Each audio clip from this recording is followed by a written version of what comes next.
Hello and welcome to our first Flow Conversations. And today we are very excited to discuss why OEE is still the key KPI. I'm going to hand over to Lenny Smith, who will take you through the topic why OEE is still the key KPI. Have it even crossed your mind to potentially buy a whole new filling line or filling machine to actually see if you can up your capacity?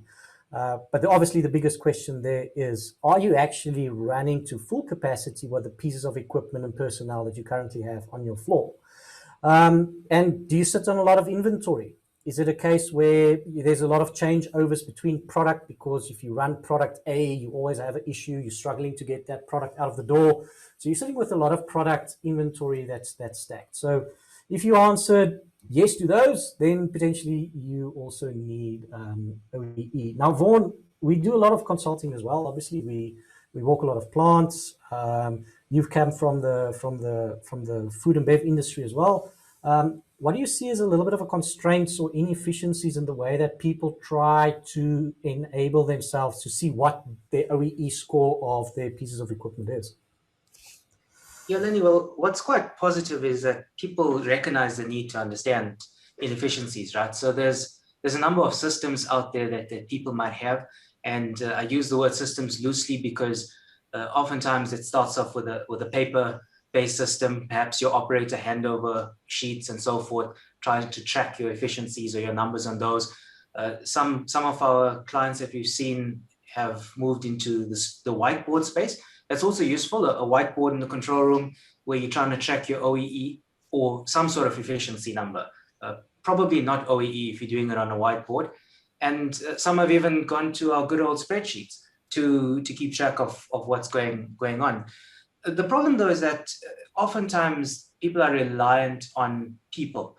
So when I say that, you rely on your operator to capture data that you're trying to translate into this KPI, when actually your operator would best spend his or her time maximizing the value of the asset in the operation, not gathering data for a KPI that you're not even sure how you derived it, or it's subjective rather than objective. Another way in which people rely on people is, well, my gut, or based on my experience in the industry, it must be this machine. That's the problem, when in fact it's a completely different machine on the line that's causing the issue. And that's where OEE is quite an important KPI, and why we call it the key KPI, because it cuts out all the subjectiveness. It's an empirical KPI. You have to, it gets to the root of where the problem is. It'll point you and tell you, look, your efficiency or your OEE is low because you are producing a lot of rejects or rework, or that particular machine is running below the rated speed or the nominal parameters for that machine. And it kind of changes our mindset, doesn't it? Instead of us throwing grease at the squeakiest wheel, OEE will tell us, look, you need to focus here. And so now you can go about a targeted focus improvement, as it were, to tackle where your inefficiencies are, perhaps where you have high wastes. Correct. I like the squeaky wheel one. It's always like, I take the example of a wheelbarrow. You take your wheelbarrow and you push it, it's got a squeaky wheel. Well, you oil the wheel, right?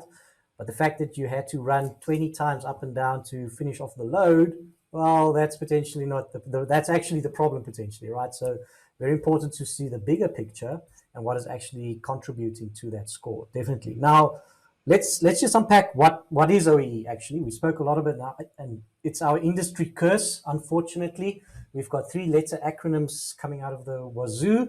So let's just potentially unpack a little bit of what OEE is for the guys on the call here. So obviously OEE is our overall equipment effectiveness metric.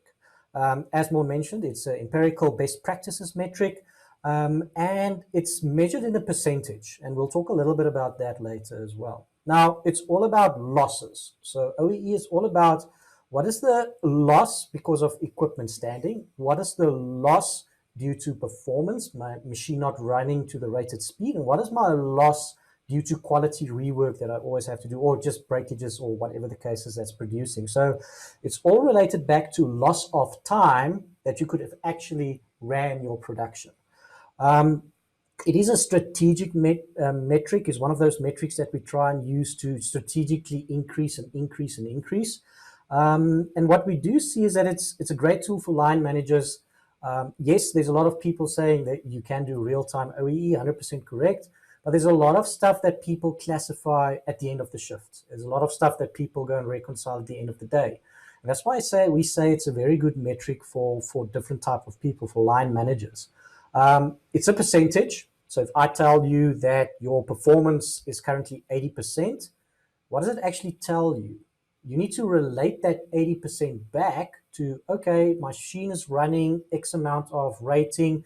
So if it's 80%, I mean, I could have done 20,000 more bottles as an example. So you have to relate it back to what you're currently doing. And that's why we feel that TAED potentially is another metric. It's almost measuring the same thing, but it's maybe a little bit more real time and more in the face of the operator of how he can improve his line. Yeah, Lenny, I see you've introduced a fourth letter to the acronym now. That's not what we see often. It's usually just 3 letters. But TAED, I just want to reiterate what you said. I kind of agree with you when it comes to OEE. Brilliant KPI, specifically for strategic purposes. But, and maybe you've heard it said before, that this is a KPI that lives in offices and in meetings. Because how do we calculate this thing? Well, you're going to show us a bit later how it's built up. But you need information from the shop floor. You then need to marry it with other information, such as scheduling and so forth, to understand how did I use all the time in my shift? And then I can evaluate my OEE. So when I start my shift, and I know that there are systems that try and get you almost near real-time OEE calculations, but I don't know what's going to happen between hour 4 and 4.5 in my shift at that point in time. It's very hard for me to determine what's going to happen with my OEE. Now, if we look at TAED, target actual efficiency downtime, if you weren't aware of that, I think Lenny's running a competition. If you can figure out how to pronounce what TAED sounds like, if you do the first Google search on that acronym. But this is something that is more real, less abstract than OEE, more suited to the operators on the shop floor. Because if we think about a target, we all know what a target is. How much must I produce, whether it be volumes or widgets that are coming off the line? It's a tangible number that I need to produce. And I can scale that number based on how far along in my shift I am. So if my target is 10,000 and I'm 3/4 of the way through my shift, then I know that my target by that point in time must be 7,500. Actual, again, I can relate actual, I can see what's coming off my production line, I can relate that to my target. Efficiency, it is a percentage, but it's a ratio of my target to my actual. So if we compare that to OEE, as you mentioned, it's a percentage, but it's the multiplication of 3 percentages, isn't it? And if you are bad at math like I was, then, is that commutative, additive, multiplicative? It just trying to do things with percentages can blow my mind. But this efficiency, it's one divided by the other. Straightforward. If I'm running at a 75% efficiency, I can see, okay, this is how I'm tracking between actual and target. And then downtime, well, I think anyone can understand, even someone who's not involved in a manufacturing environment, in an operational environment, what is downtime? It means that I've got a piece of equipment that's not running. And if I'm watching this in real time, which you can do with TAED because you're getting information ideally from the machines, then I can see, oh, wait a minute, my downtime is tracking upwards. There is something that I need to go and focus on right now to fix. And ultimately, and we're going to see this a bit later, isn't it, Lenny, that if you think about these 4 different metrics, if I influence my efficiency, my downtime, my actual, I will have a positive impact on my OEE. Obviously, it's assuming I influence these in a positive direction. Correct, 100% Ron. Now, there is standards for what they classify as world-class OEE. So obviously it's a percentage base, so there is kind of percentages that we can look at. So before I show you guys the slides, I want you guys to think about, what do you think your OEE currently is of your environment? So if you have OEE, even like Ron said, your gut, your instinct, if you have to think about a number for OEE, what would it be? Now, in reality, what we see is that typically people are about running at a 60% OEE in discrete manufacturing environments. If you're around 40%, that means you're very low on your OEE score. World-class sits around 85%. And for those guys that answered yes to those first 3 questions, they're in the utopia of the perfect score right here. The point with this is to say, guys, there's a massive improvement that you can make by still implementing OEE. If you're in the typical kind of zone, running at around 60%, then there's massive improvements for you to jump from 60 to become a world-class manufacturer. So it is still a valid metric to measure. It's still a valid metric to chase from a strategic perspective. And there's huge gains that you can make by implementing it. Cool. Now, Lenny, I just want to, just a caveat on that when it comes to OEE. One must be careful, I guess, to not just focus only on the number. Because if I improve my OEE from the 40 to the 60, but I don't know the context as to how I improved it, that's not going to help me when my OEE drops down to 40 again next year.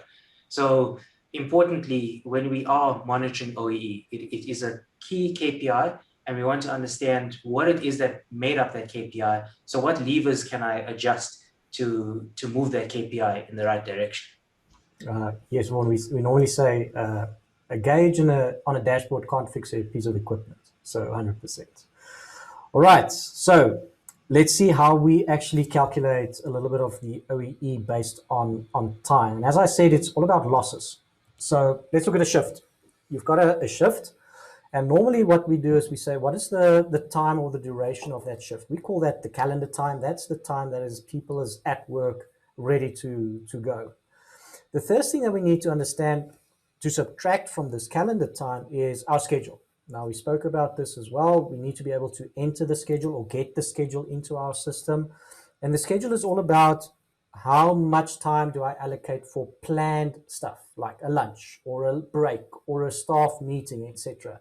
It's times that you would not have operated in any case. So it does not form part of the actual OEE time that you can actually compare against. So that's the first thing that we need to cater for, and that is our schedule loss. And I'll show you guys a little bit of a demo how we can go and run or create that. Next thing that we need to look is obviously calendar time minus my scheduled loss. Then I've got the actual time that I can run. And then I look at actual downtime of the piece of equipment. When was it down? How long was it down? And I subtract that availability loss from my runtime. Then I look at performance. So how much product am I running? What is that rating related to the SKU or the stock keeping unit that I'm physically running on the machine? How far am I off of that? But in conjunction to only the time that I was planned to run, obviously. And that you can then determine how much time did I lose by not running optimally or as close as possible to that production rate. And then the last loss is obviously quality related losses. How much breakages did you do? How much work did you have to rework? Now, it's also measured in time because you could have spent that time making a bad product. You could have spent that time making a good product. In the end of the day, if you subtract all of these time losses, you end up with what we call the fully productive time. And that's the only component that you were from this whole calendar was actually fully productive. But that's pretty much, they call it the OEE waterfall in some examples, how they determine how far away are they from their planned production time. So obviously you want to try and make fully productive time as close as possible to your planned production time. All right, now, how do we deal with some of those constraints that Vaughan mentioned? So we talked about whiteboards, we talked a little bit about spreadsheets, etc., the gut. How do we deal a little bit with those constraints? And obviously, there's a better way of handling those type of scenarios.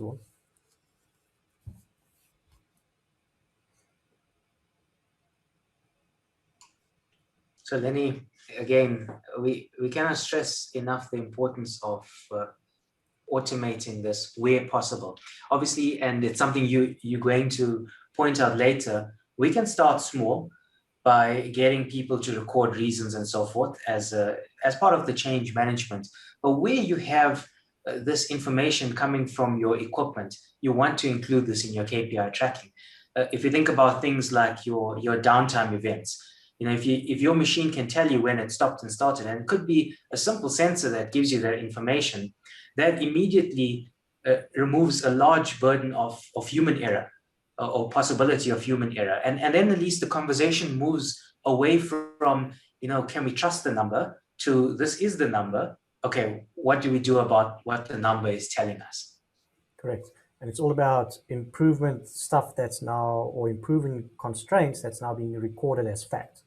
At least if you record at the same time every time, you've got a path to go and fix that constraint. So yes, automation is obviously what we strive for. Obviously, depending on level of automation, etc., there is still some things that we need to manually cater for in our solution when we start talking about OEE. Right, I think it is time for the first demo. So let's see how we can build out a little bit of OEE examples within the Flow software information platform.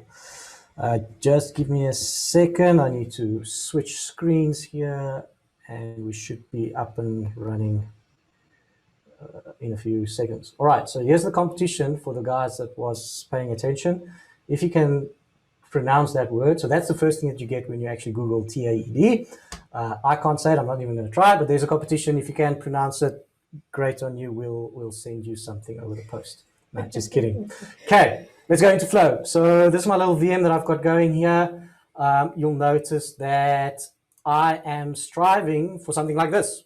This is a typical kind of OEE dashboard that you can build in Flow. One thing that I want to stress is that Flow is not a tool or a solution for OEE. It is a KPI tool that I can use to build OEE and TADE KPIs. So all of this is custom. All of this you can configure yourself. You can change the layouts, etc. It's all built by obviously just looking at the principles of measuring time pretty much to determine the OEE numbers. And the thing that we are looking to strive for, trying to achieve, is just this one little table that's on that dashboard. And all of this talks about exactly that, time, right? How much hours do I have available in the day? How much was related to planned shutdowns? How much time is then available for me from a production perspective?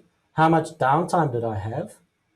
What is the result then in the operating time? And from that, I can then determine what my availability score is. So this is what we're trying to build out within Flow. The one thing that I want to show today is a little bit about plant scheduling. How do I enter these kind of scheduling solutions or scheduling type of stuff in Flow? Now, as Vaughan said, we can do it two ways, right? We can either automate it if we do have a scheduling system that has that data available and pull that data into Flow, or we can have Flow actually cater for that from a manual entry perspective for people where they can actually enter their schedule and their breaks, etc. All right, so I'm going to go to the config tool here. You can see here I've got a nice model here that's laid out, that's tracking my downtime and all my metrics according to OEE. And I've already built one out. That's the screenshot that you've seen in the front there. So let's see how I can build a very simple, just to track my schedule. So what I'm going to do is I'm just going to create a new little folder here for me. I'm going to call it my webinar folder. And then what I'm going to do is I'm just going to go and add what we call an event. Now, event is exactly that. I can trigger it. I can add metadata to it. And the whole purpose of this event is now going to try and mimic what my schedule is. So I'm going to go and add an event here. And I'm going to call this is going to be my scheduling event. Open it up. Important thing here is that events has triggers, a start and an end trigger. Obviously, we want to see what is my schedule. If I leave it blank, if I don't hook it up to Historian or from an MES system or from a finite scheduling system, it means it's manual. So I can still manually interact with the schedule. Cool thing about our events is I can also have metadata properties, and we call them attributes. So in this case, I can have a new attribute here. Again, because we're manually entering it, I can see which department scheduled a break. So I can do a little bit of investigation around how many departments schedule breaks. And then I can also do a little bit of metadata around what is the reason for this production schedule break. I can hook them up on what we call an enumeration. That's just a predefined list of things that people can select. So I'm going to select my departments here. And from my reasons, I'm going to go and select all my planned shutdown reasons. That's pretty much it. very simple manual event kind of configuration. Obviously, I need to give access to people to enter this data. We do that with forms. So in Flow, I can go and build a form solution. I've got a little form already created here for my event. Open that up, and all I have to do is add the schedule into the form, and now that will allow people to actually go and enter data from the front end. So let's go back to the front end side. Back to the HTML. All our forms is HTML5 rendered. So here is my little form here. I'm just going to refresh it. There we go. There's the two assets or context. So let's say I have a downtime today, or for a planned downtime, and we've got a lunch break. So from 12 o'clock to 1 o'clock, I have a lunch break. So that's an hour planned downtime. Did I press cancel? I just did. Sorry about that. And we can go and enter in our schedule. Now, the nice thing about the schedule is obviously I can go and add metadata properties to it. I'll show you guys that now. Let's just get this guy into it. Save it. Cool, there's my event. Now I can say, all right, the operational department has classified a lunch break for me from 12 to 1, and I'm not going to actually run for that. Cool. Obviously, now I need to determine how much of these planned breaks are configured for the shift or for the day, etc. So I need to go and count all of these little hours together. Now, Flow has a concept here that I can actually take event information, and I can see what is that event information based on time. So if I want to know how much planned breaks did I create for the day, I can go and aggregate that event information into a day. So this is going to be my daily breaks. Whoops. And inside there, I can go and choose an aggregation method. Now, there's a lot of aggregation methods available on these events. I can see how many planned breaks were configured by just counting them. I can look at, was it active duration, inactive duration? What is the duration between breaks? You can imagine we use this quite a lot, not for obviously scheduling, but if we look at mean time between failure type of calculations, the duration between failures is very important. But in this case, all I want to know, what is the active duration for that? Now, everything in Flow is measured in milliseconds. I'm not a wizard, so I do have a little bit of a cheat sheet here. So if I want to go from milliseconds to hours, I'm just going to go and scale that with a scaling factor. And I'm going to change my unit of measure here to hours. And that's it. Deploy it out, and I have a tracker that actually now tracks in hours what is my duration. If I had historical data, Flow will backfill, get that KPI in, and I can see what the actual daily scheduled breaks was for my events. So that's great. That's how I can actually track what they were. So let's fill in one for yesterday. So we can just get some data here. And again, these schedules, you can actually go and fill into the future, right? So if you know what the schedule for the week is, I don't have to do that retrospectively. I can actually go and create these schedules into the future as well. So that's great. So that I can go and potentially go and create that schedule in the past. And if you do create them in the future or in the past, Flow will go and recalculate them, and you will see that it will go and determine what the break for that period was. And there we go. I had one period of break for yesterday. Again, based on the time, based on how often you want to refresh this, you can go and configure that. I've done it for a day. We could have done it for a shift. We could have even done it on an hourly basis as well. And we can even go down to minutes within Flow. But I just wanted to show you guys within this concept that I can see what is my daily amount of breaks. And obviously I can subtract this now from the calendar time. Cool. So that's very simple how I can go and create that. Obviously I can do exactly the same with downtime. I can use my eventing system to track downtime. In this case, my downtime does come from a source, so a trigger. It's not manual. It actually comes from a control source. So I do have the state engine from the machine, and I do have a whole bunch of attributes that I can then, what is the reason, the classification, etc., all catered for that as well. So very quickly, that's how we would do scheduling. in Flow by just tracking and aggregating that event information to create those time buckets. Next thing we're going to look at is a little bit more real time, and that's a little bit around the TAED kind of configuration. So what we're going to aim with TAED is a little bit different. We said that OEE is obviously a metric that's got a whole bunch of percentages. This plant is actually doing very well.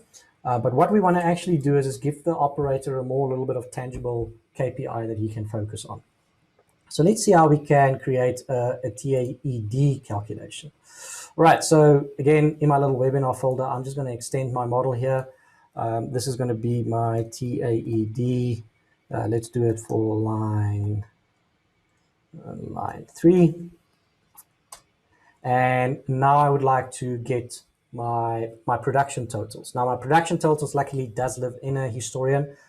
Flow does have the capability to connect to a whole bunch of data sources. In this case, I have an historian that already store all of this information for me. So in my filling line, I do have the counts of bottles that I'm producing. So obviously this will be my throughput that I've got. And if I look at that, that's a very simple totalizer. That's just totalizing or incrementing with the amount of bottles that I'm producing. So very simply, what I can do in Flow is literally take the tag from the historian, drag it across, and it will create a KPI for me. This will then create what we call a retrieved KPI. Let me just refresh there. Sorry. Cool. And what I can do with that KPI, obviously, because it is a production, it will go and count how much production did I produce. I can change the retrieval because it is a counter. I can go and change a counter retrieval for that.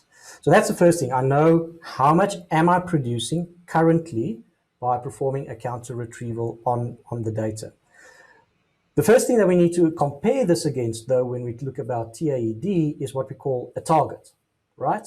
So we need to be able to enter a target into Flow to compare this against, right? Again, Flow has the capability to create manual values for a target. So you'll see I've got a target configured there, and that target is obviously what I can fill in. Again, I can fill in this target into the future. You'll notice that this target is projected into the future. So I can go and enter this target value for my production run into the future for the whole week or for the whole day. One of these things normally is scheduled to be entered in a daily kind of fashion from a scheduling perspective. And then in some environments, they can give you the targets weeks in advance, but real life happens, and depending on whether it's make to stock or make to order, oftentimes you get your targets for the day, a day in advance. Correct. So we can fill in those targets. And the nice thing about Flow is because I want to, in real time, I want to every hour compare how well am I doing against my target. Flow does have the capability where I can go and set a value to hourly compare against that daily value that's been entered from a target perspective. So that's great. Flow also has the capability to go and create what we call aggregations. So it's all good and well for me to know what is the actual production for this current hour, but how am I progressing for the day? Am I actually going to meet that target line right at the top? And Flow has great capability to very easily aggregate and create what we call a roll-up. So there you can see I'm rolling up very slowly to my target currently as I'm producing through the day. So I've got a very good understanding of what those kind of values are. Now, the nice thing about this is that I can even project these guys into the future. So I have a calculation here that determines my 7-day average of production or 7 hourly average. So think about it as a run rate. What is your average run rate that you're currently producing?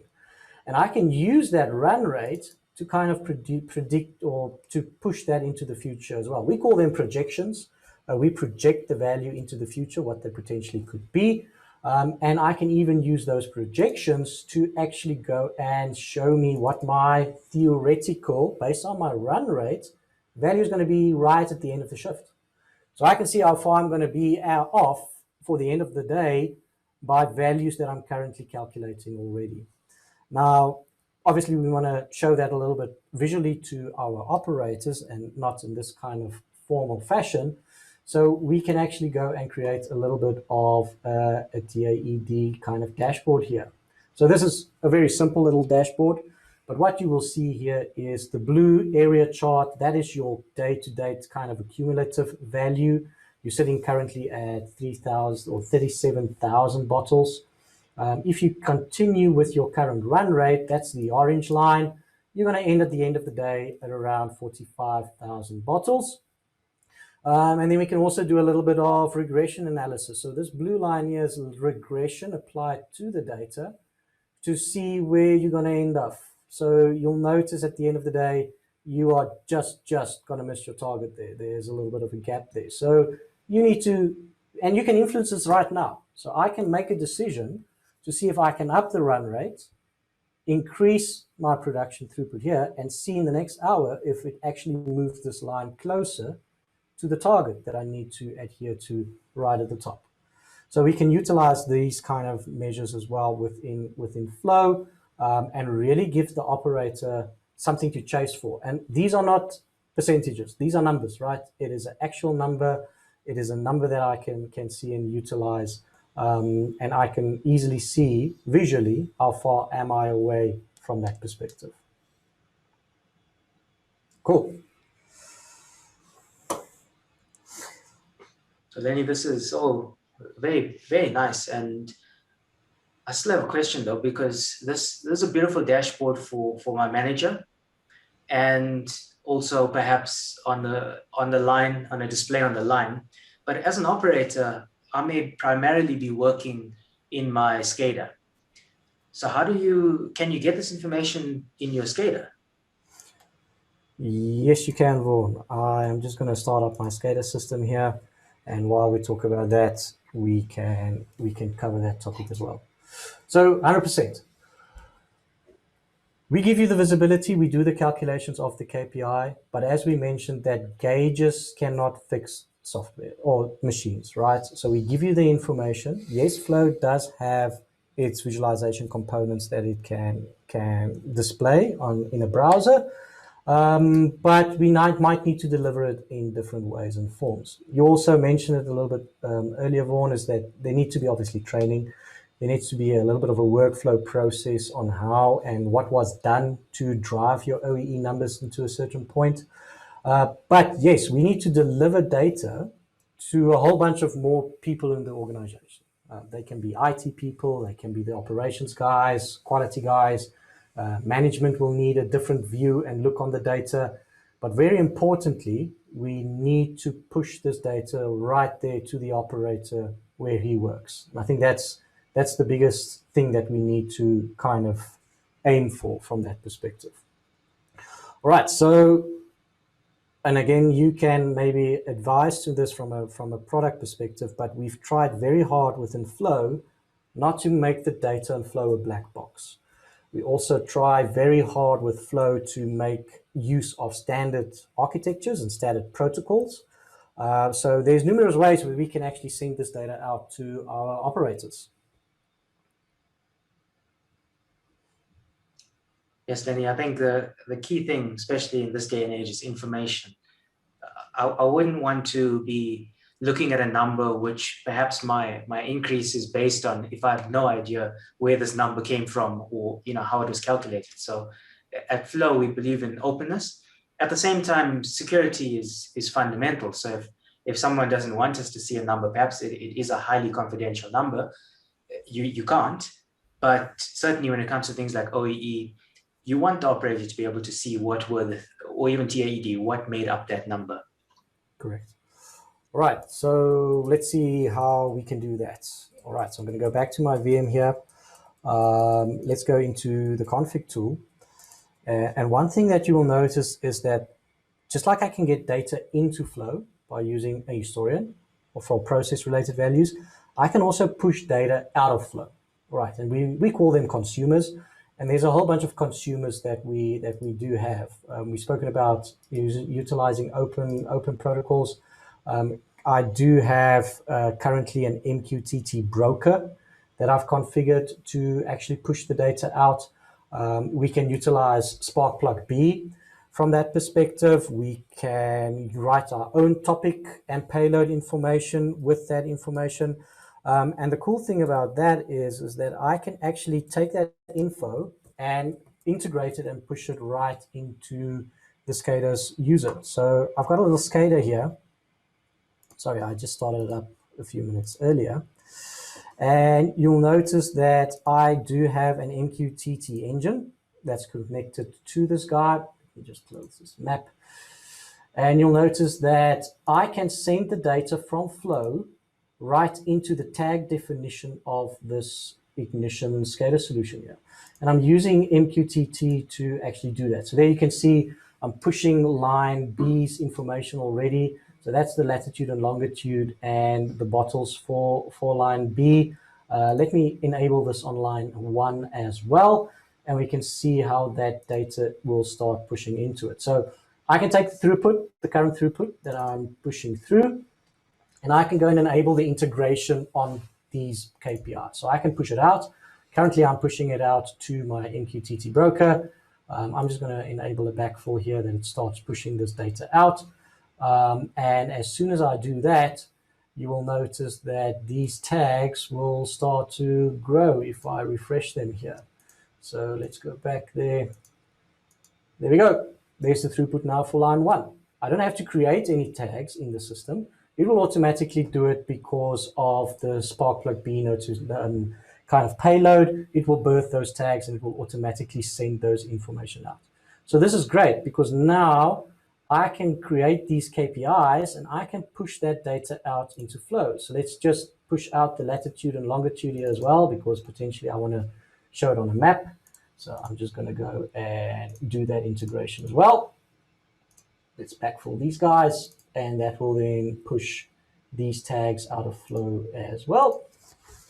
And again, it will go and create these tags right here in my system. You'll notice they're popping out, or they will be popping in here as they get pushed from Flow into the Ignition system. So that's great. I don't have to do any integration.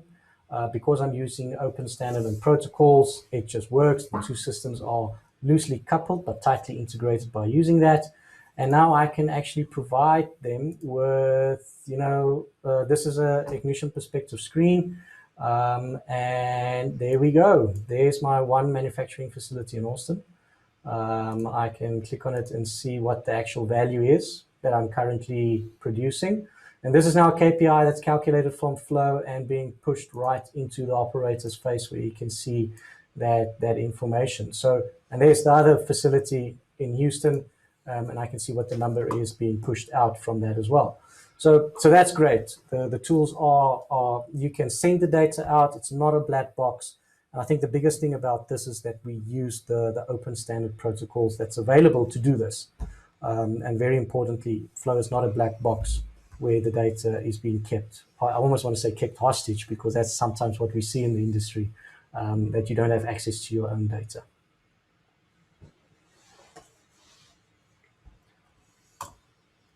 Cool. But does it stop there? Definitely not. As I mentioned, Flow is not just an OEE tool, right? Flow has been born out of KPI management. Flow actually started as a tool to monitor usages of electricity, water, and then relating that back. And it's kind of expanded more with requests from clients to, at this point, also be able to do our typical kind of OEE and TAED type of KPIs. Yeah, Lenny, it actually amazes us what some of our customers are doing with Flow. It's lovely. So as you said, it's not just OEE. In fact, you could say OEE is a more recent KPI that people are using Flow for. But we've seen some of our customers use Flow to marry KPIs across the business. You've mentioned there are things like safety. So your numbers, like how many incidents there were, for example, injuries on duty, etc. Some of our customers even use it for some financial KPIs. And that's where security does play a role, of course. But what I like about it, or Lenny, I'm not sure if you're going to show us, but because we've got now KPIs from potentially different systems, like you've got the actual production from the filler or the machine, and perhaps we've got a usage in terms of water usage or energy usage, you can now create more complex KPIs with Flow. Is that perhaps something you can show us, or do you have time for it? I think we're running a bit out of time, but let's quickly see. But 100%, Flow has the capability to do calculations, right?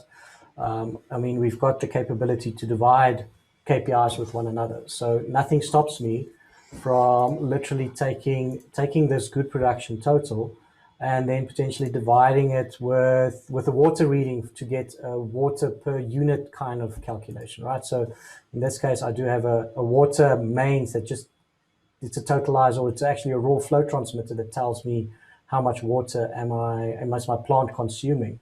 Now, if I create a KPI to go and tell me, what is my total flow or water flow. So let's do this. This is my water flow.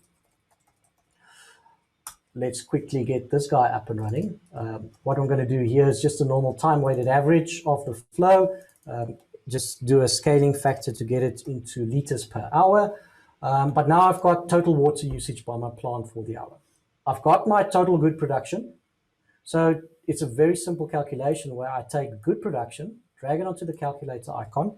This now becomes we call it an intensity calculation because it's the intensity of water being used to produce a unit of product. And in this guy, all I have to do is literally take the good production that I've already got, take the water flow reading, and literally divide the two. Now I've got a KPI that is looking at my intensity. So what is the amount of water or liter water used per SKU produced? And that's a very good KPI to also try and drive, because obviously we want to be more water-wise, we want to be more energy-wise, and we want to keep this kind of metric as low as possible to see how we can reduce our carbon footprint in our manufacturing environments by looking at something very simple as an intensity calculation. Well, thanks, Lenny. You've got a lot of experience with actually implementing OEE type systems using Flow or piloting it or putting on proof of concepts. Where to from here? Yes, we like to try and keep it as simple as possible. I think the biggest thing in all of these type of KPI solutions is have a defined criteria what the KPI is, but also what is the success that you want to measure with what you're implementing. Always try and to get as many people in your departments involved in the whole process. OEE touches everybody's lives. I always want to say it's the production guys, it's the quality guys, it's the maintenance guys. It's literally everybody is involved in this. So try and get as most of these guys involved when starting with it. And you can start small. As we mentioned, Flow is great to start completely manual, right? We can manually enter the downtimes. We can manually create the schedules.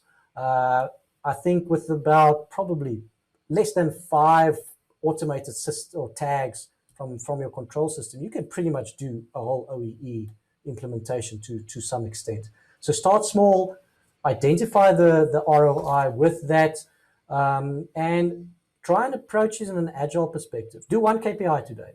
See what that KPI solves. Then move to the next KPI. Tighten the bands of KPI 1 when you actually get it into a nice controllable band.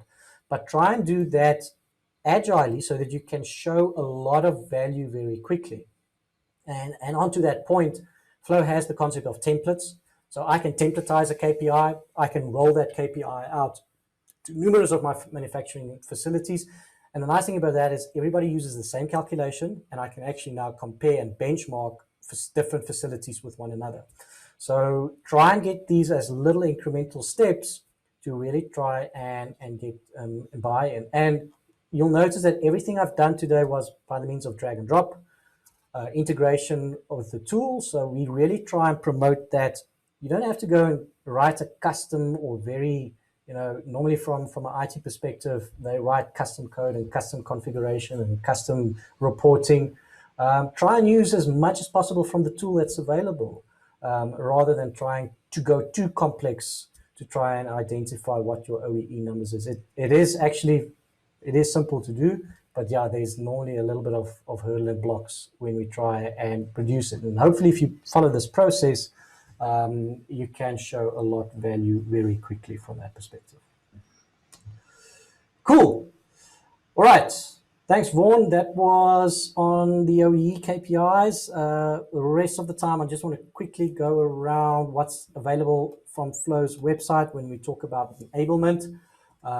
So you can go to flow-software.com, hit the resource tab on the website, and you'll notice that there's a whole bunch of blogs, videos, some dashboards or sample industry dashboards that we also have. And you can actually download the product there as well, full functioning in a 30-day kind of trial environment. Our latest blog that we've released is a little bit of reasons why the water industry also utilize Flow.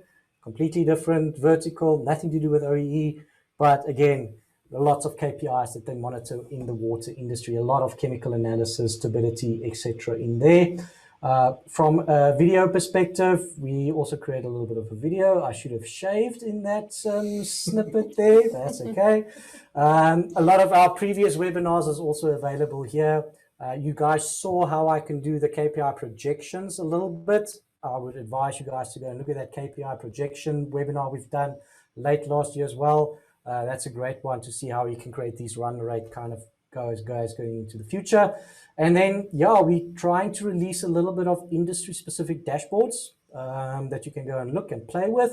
We've got one for water, oil and gas, and then exactly this type of typical OEE dashboard that I've created here is available for you to go and look at and play around with from our sample industry dashboard perspective.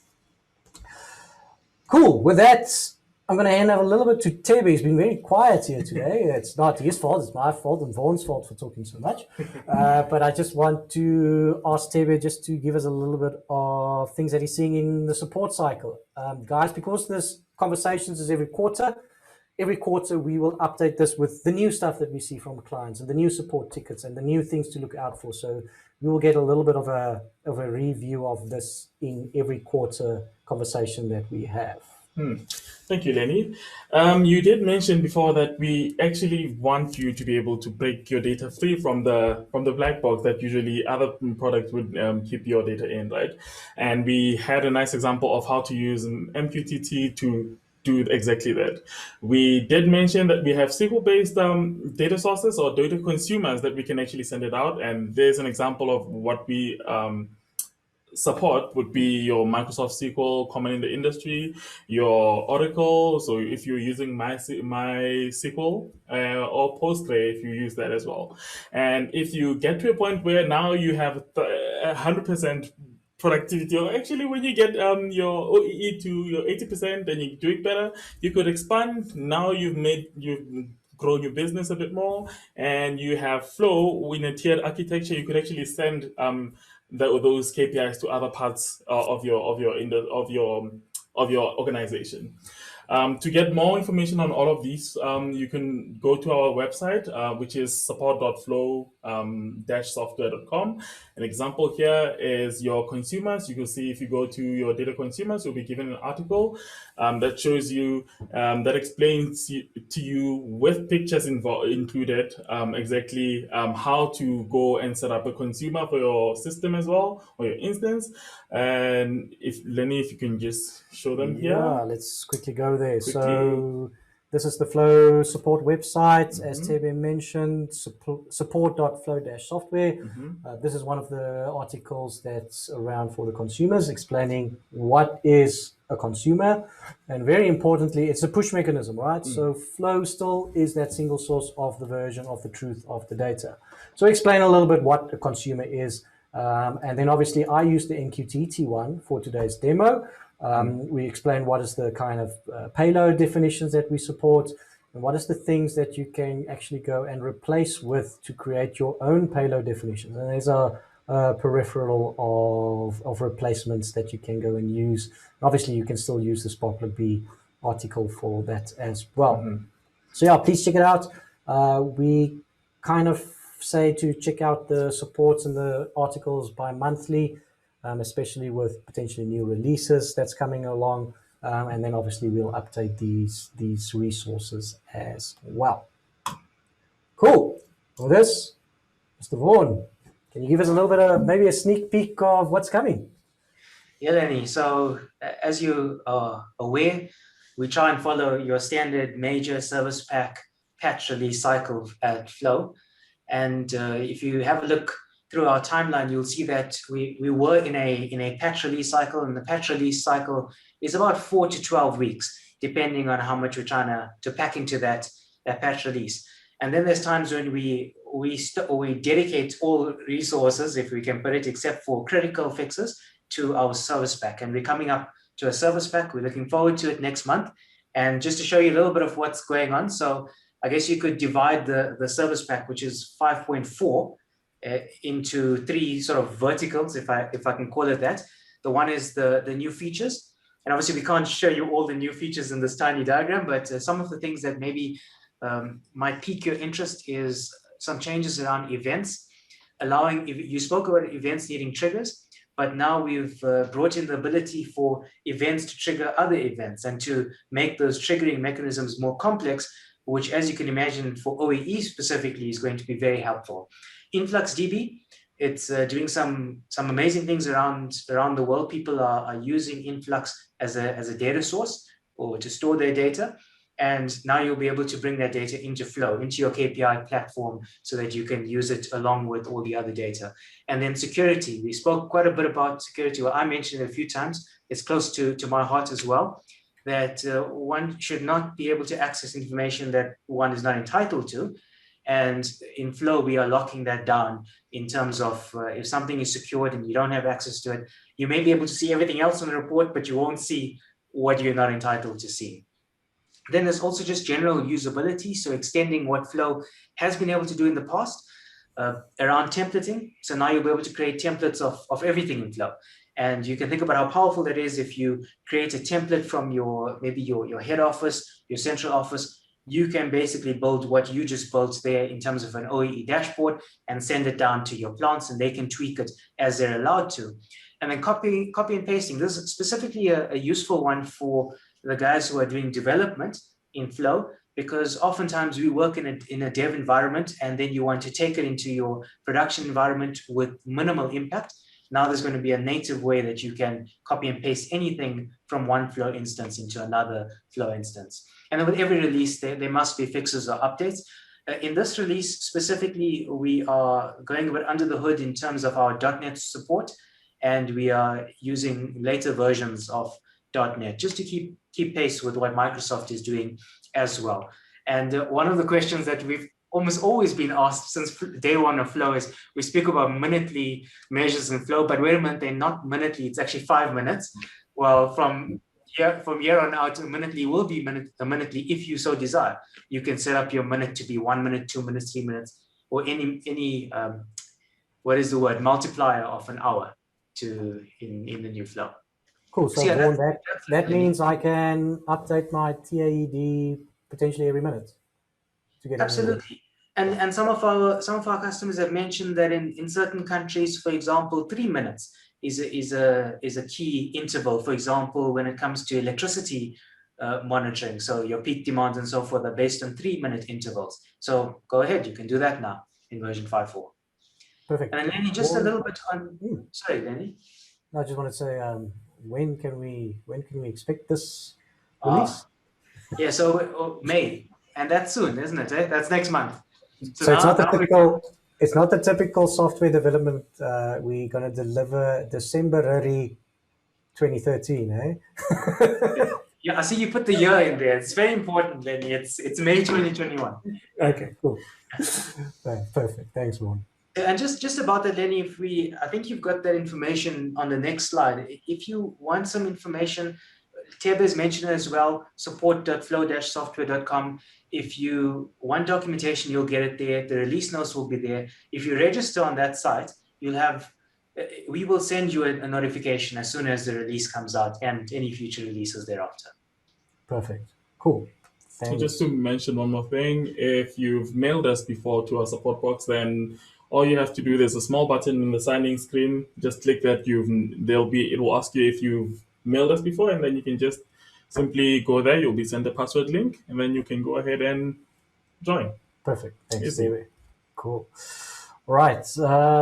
Sure, guys, we've timed it quite well. There's only a minute left. Thanks again for everybody joining again today. I know Graham and Clarice were looking a little bit on the Q&As. There's something that we need to address immediately now, else we will send you guys a follow-up on the questions that's been asked. Cool. I think that's it. Guys, thanks again. Please keep out for the next one. That will be in the next quarter. And up until then, again, thanks to Vaughan out there in the Drakensberg for joining us today. Thanks, everybody, and cheers.